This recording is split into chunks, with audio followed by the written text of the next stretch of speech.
You could argue, why is it that the deer, it doesn't have it doesn't have the ability to turn its legs into machine guns and fight off lions? Or why don't we have bulletproof skin? So we can keep doing this. So you see, perfection is a very slippery term. Now, for something to be perfect, we have to have a design specification, right? So I'll give you an analogy. Say you walk past a building which is crumbling and is breaking. Now, your friend here, he could say, I think this is bad design because this building's crumbling. And you could say, well, this building was designed for 30 years and we're walking past after 300 years. The Victorians built ruins. Exactly, yeah. So according to you, it'll be good design. According to you, it'll be bad design. The arbiter here is design specification, right? So when it comes to the biological arguments that are used for the existence of God, we would argue we have to look at whose idea of design are we speaking about? Sure. And if an atheist is to say, and some atheists have said this, human beings get cancer, we die, we have diseases, therefore it's imperfect design. Sure. I could turn around and say, well, what makes you think the design specification is for us to live forever and for us to have bodies which have no health problems at all? This could be part of the design as well. Sure, okay, if you want to have a design like that, that's fine, but then, you're going to have to, so then, I get what you're saying, which is to say that, like, but what you're doing is, you're being very dicey, which is to say that, he could say, okay, the building specification is for 30 years, and so it's crumbled, but, how do I know that? Which is to say that, like, maybe it was built 15 days ago and it just collapsed, right?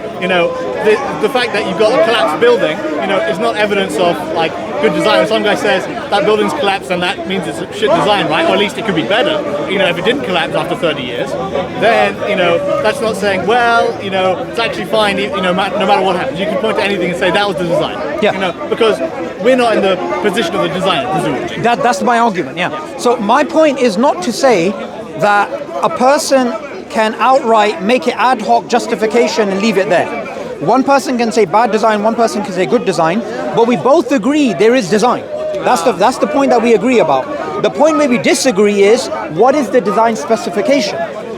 Now, as a Muslim, the design specification for the world is that we were created here for a test, right?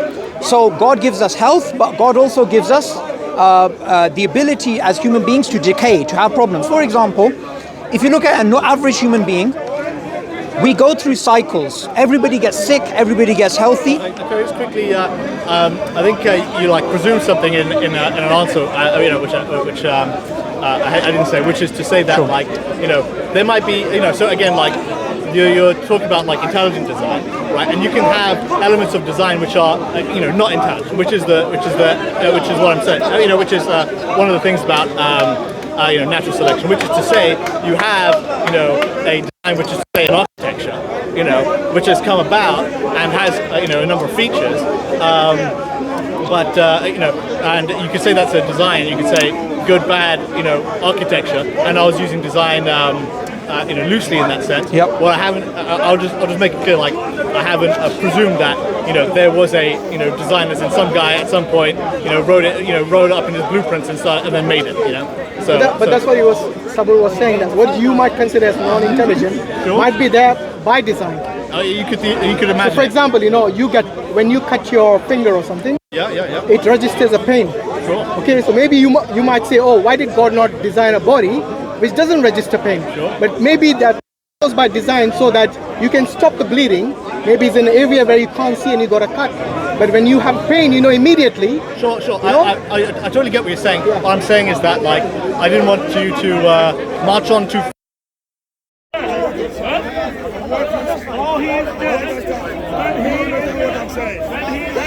when there's a design, there must be a designer. Like if you want to use a more neutral word, you could say an arrangement or something like that. I use the word architecture. In the sense where we start to argue and debate about design, are we optimally designed?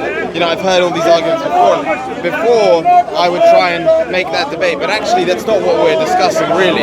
If we're discussing as to whether I have seen evidence of God existing, we've already agreed that if God existed, the whole evolution thing, all of that could still, the two ideas could coexist. The point that we were initially making with the gentleman earlier is we haven't seen evidence for God existing, okay?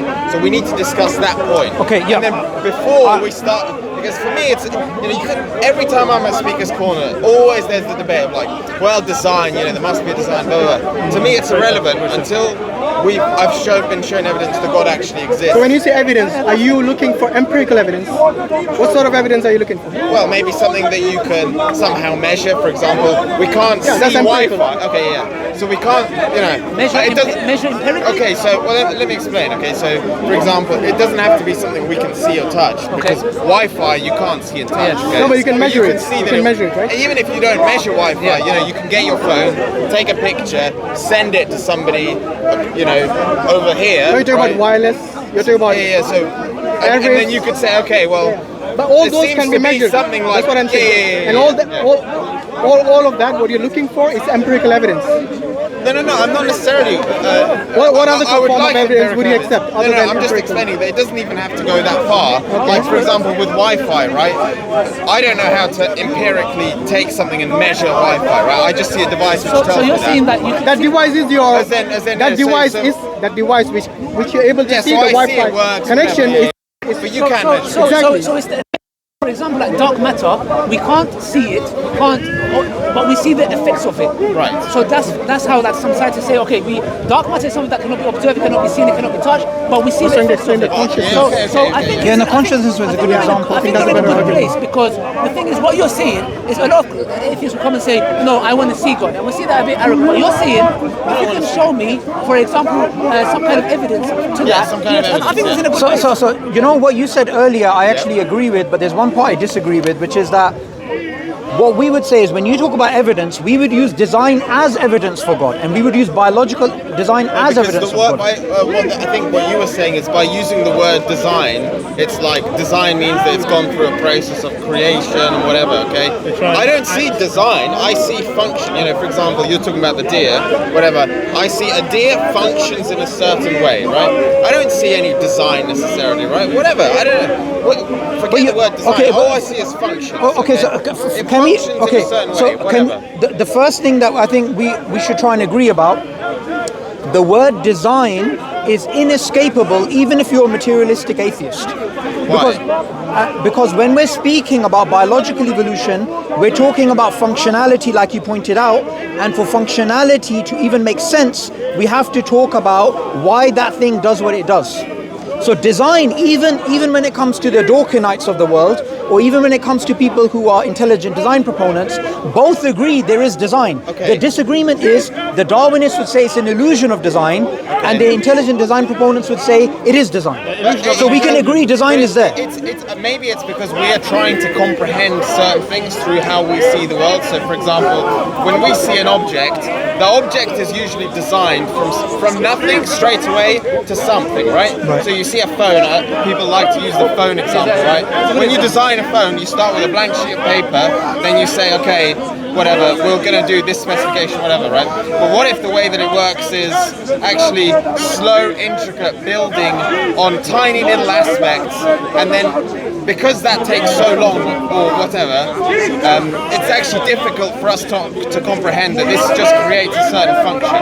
You understand? Yeah, I understand what you're saying. And actually a phone is actually kind of similar because I don't think anybody or very few people know how every single component of a phone works, right? It's almost like a hive mind thing of where, for example, when you design a car, an engineer of a car works in their own little component and they forget about everything else. That's their little world. But there's like 10,000 of them, and it eventually kind of comes together into one. Right? So you see, I don't disagree with most of what you're saying, but the evidence that I'm talking about is that when it comes to even the incremental gradual components coming together, which is what the Darwinian argument is, that slow, steady progress led from simplicity to complexity, that still doesn't undermine that could be designed.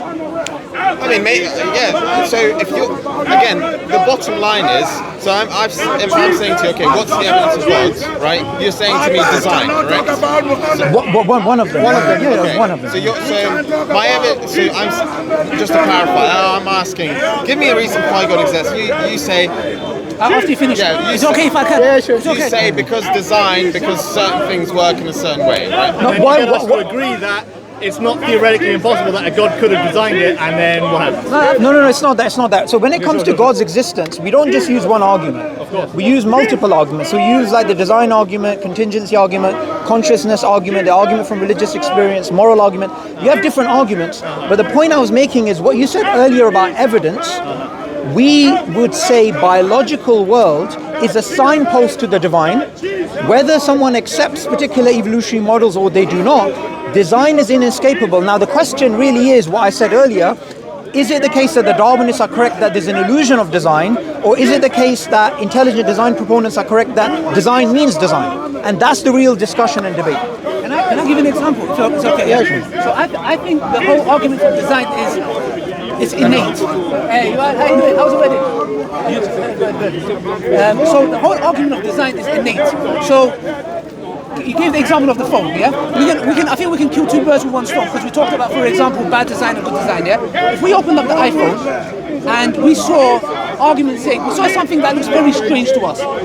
Now, logically, we'll think to ourselves, what's the function of that there? It's just sitting there doing nothing. It's not connected to anything. From our point of view, we might even doubt the one who made the phone and be like, hold on a second, that doesn't make sense to me, yeah? But the reason we're questioning bad design or good design, still we accept there's design, is because we do not understand the person who's made the phone has put that there for a reason, but because we can't comprehend it, we're going to equate bad design. Would that be fair? Right. Okay. Okay, now, just that's the argument of bad Such a design. scenario could happen. Yeah, that can happen, yeah? But it doesn't mean it's bad design. It's because our comprehension is not to the level where the phone designer has done it, yeah? Okay, so coming back to your example, I believe the argument for design of God's existence is very clear. If you saw this phone, if you're walking down the road, yeah? Okay, have you seen this phone get made? This phone. Does it have design? Well, no, this phone, no. Okay. All right. Do you believe that this phone is designed because you went to the factory and saw it being assembled, or do you believe that it's designed from the mere fact that you can see design?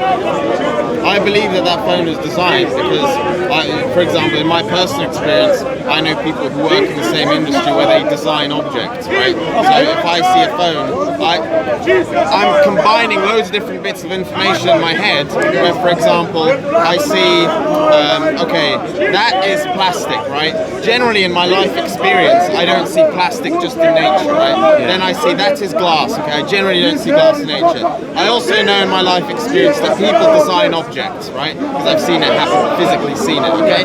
So these bits of information come together in my brain and I'm saying, okay, probably a designed human-made object because of certain factors I've seen about it. Okay, I'm going to ask you a question. Think about it. All the things that you mentioned about the glass and the plastic not coming together, and this information that you know some friends that work in a factory. Let's assume you know nothing about that. You don't know about no Apple factory. You just came. You was in a cave. You woke up. You're walking down the desert and you happen to see a phone. Do you believe? What's the first thing that will come to your mind? Would you, because you don't have any information about a factory, somebody creating it, glass, plastic. You see a phone. I honestly, genuinely, I don't know how to comprehend to start thinking about what I would think of an iPhone No problem, if I had no clue about factories. So I don't know. I can't answer that. But the thing is, we're not asking about, is that an iPhone? I don't want the information if it's an iPhone or not. Would you say it's designed or not designed? Yeah, I think he's saying that, like, you know, if you're in a scenario where you're literally like, your mind has been totally wiped of all information, right? You know, you're in a you're in a desert, you know, and you find like, okay, you find the phone object. It's like clearly weird. It's clearly, you know, looks a bit different than some of the other stuff. But like, that doesn't mean you can infer it was designed. No, 1 second. How so? Which is to say, like, let's say that you're walking in the desert and you saw like a lizard or whatever, right? You know, that's clearly quite different than the sand and, you know, the sky, right? You know, that, you know, would you come to the, you know, you can come to the conclusion that's natural or that's designed. What I'm saying is that, like, you wouldn't, you know, you wouldn't have the frame of reference to know whether that's designed or not if you're like totally mindful. No, hold on a second. No, actually, you use the word frame of reference. If we were to have a frame of reference for everything going back forever, we'd never have any knowledge in the first place. Ad infinitum. Okay, but he said without, you mentioned without a frame of reference. No. But you said for you to judge something as design, you need a frame of reference. You said that, right? No, you don't. Yeah, like I think your idea, I think, is that if you suddenly lose all this kind of evidence that we get from sort of science and experience, then that's all wiped and we wake up. We don't actually know the kind of the laws of the universe, and so if we exited that cave and we see a lizard and we see a phone, for all we know, we could be in a kind of universe where both of those things just like spontaneously pop out. So that sort of thing. That's just so you only wait a second. You only find out how the universe do you works actually agree with that? Do you actually? Because that's very interesting, right there. That's more or less what I was saying, which is to say, you know, if you totally have no frame of reference, if you you don't have all the other information which you're getting, you know, you could live in a universe where the phone is natural and the lizard is artificial. But you know, from my perspective, when someone says what he said, which is that it could have popped into existence spontaneously, the lizard and the phone, as opposed to being designed, it does sound kind of absurd. No, but that's only in this scenario where we don't know anything else. Oh, well, people believed it. Yeah, some people do, sadly. But that's a slight misrepresentation of what I was saying. Field mouse, which would be spawned automatically. But hear what I'm saying here. I'm saying my argument is the following. You guys would, by your very innate disposition, would agree that anything you see, it can be a water bowl, it can be a book, it can be a phone. You do not need prior information to claim its design. You don't, because for example, did you go to the Apple factory to see this phone get made? I didn't. Okay, is this phone designed? But it's like what you said. I've explained why. For me, I do need prior information. No, you don't. You're saying we don't. No, let me tell you why. Tell me why I'm wrong. You do not need. No, you just made a claim. No, I'm making a claim. Tell me why I'm wrong. Have you gone to the Apple factory to see this phone get made? No. Okay. Do you believe it's designed? Yes. Why? I've explained to you because I see certain materials in it. That's my argument. Yeah, no, but the crucial part of but you said basically you see components that you know could not arise by themselves in nature. No, let me finish. Why do you? No, that's what I'm saying. So I see my brain sees an object, right, and then it uses its past experience, for example, seeing plastic not being in nature, whatever. All these little things, bits of information my brain analyzes. Okay, that from that makes me feel that it's been designed. Okay. Yeah. So again, what you're doing is you haven't gone to the factory, you haven't seen it made, but you've seen that plastic cannot be made in the nature, glass cannot be made in nature, the components that it has cannot be made in the nature, so you came to the conclusion, the rational conclusion, it has to be designed. By a human, by a human. So then when we use the same principle and look at a lizard, or look at a giraffe, or look at an elephant, then how could someone who has, we have to be consistent here. We'll be consistent. Okay, so I'm not saying you're not, by the way. No, of course. So we'll have to be consistent and say, hold on a second, if I use my mind, my rationality, my logic, to look at a phone and come to an agreement that the plastic and the glass and the components cannot just be made by nature, it requires a human being for it to come into form. Make the phone, Okay, then can we not use the same logic and apply it to the trees and the sun and the stars and tell me why? No, because you're taking the phone, okay, and then you're taking a piece of nature, right, and you're comparing them as if they're two things, right? But actually what the phone is the phone is a component inside the nature, if that makes sense. The animal not? So what I'm saying is, the phone is, we know that humans exist, right? So, and humans are part of nature. What if you never saw humans? Would you deny that it was designed? No, but hang on, let's talk. We've seen humans, right? So I can't say I've never. I can't answer to the thing of like, what if I've never seen an iPhone and my brain has been working? I don't know. So like, just quickly, yeah. So like, what my friend, I think he's been doing is basically saying we can infer that the phone is designed because it's quite different than natural stuff, right? And then you're saying, well, dude, how do you? Then can we not do the same thing with natural stuff and say, well, it's quite different than what? But isn't that inconsistency? Because what you're saying is the following. What I'm saying is that you're determining it's artificial by comparing it to stuff which is natural. No, but you just because it's natural. So can I ask a question here? Sure. Someone as intelligent as Darwin, and even people before him, right? Sure. And many people on Earth that have existed in the past, that exist today and will exist in the future, for them this is a quite intuitive conclusion. Why do you think that is? That's my argument. As in, like, what's an intuitive argument? Which is to say that, like, they would require no outside stimuli whatsoever to determine one design thing. No. That's not what I'm saying. What I'm saying is when they look at nature, it's quite intuitive to say, well, it doesn't really make sense that there's nothing behind this. Yes. Okay. Even if people change their minds later. For me, I mean, there's loads of stuff Darwin said. I'm pretty sure that was completely ridiculous. I swear he was really into like inbreeding and all this weird stuff. So I gave his partial view. There was a time in which he was a Christian. There was a time in which he was a deist. When he published The Origin of Species, he actually was a deist. He still believed in God. His reason for becoming an atheist in the last decade of his life was the problem of evil and suffering, right? So I'm not saying he held one view. You can't really pigeonhole the guy. The guy has quite. I agree. I agree. But the point we're trying to get to is what's absurd about the views that we're speaking of right now. What's, for example, the way I articulated the view, the way Ali did. What's absurd about this? You're the one saying their view is absurd, though, aren't you? No, okay. But look, when it comes to our particular view, we are saying this is a logical argument, right? Okay. So, what my question is, what's wrong with this argument? Yeah. Why is it illogical? Okay. And do correct me if I'm wrong. Like, my understanding is that the argument is, you're saying that the intuitive part is basically, people can look at a design thing and they'll say, well, they can tell innately that it's designed. They can tell, they don't really require any outside reference for that. And so when they look more closely at parts of nature, they see that it has, it has some of the functions and some of the hallmarks of design, and therefore they draw an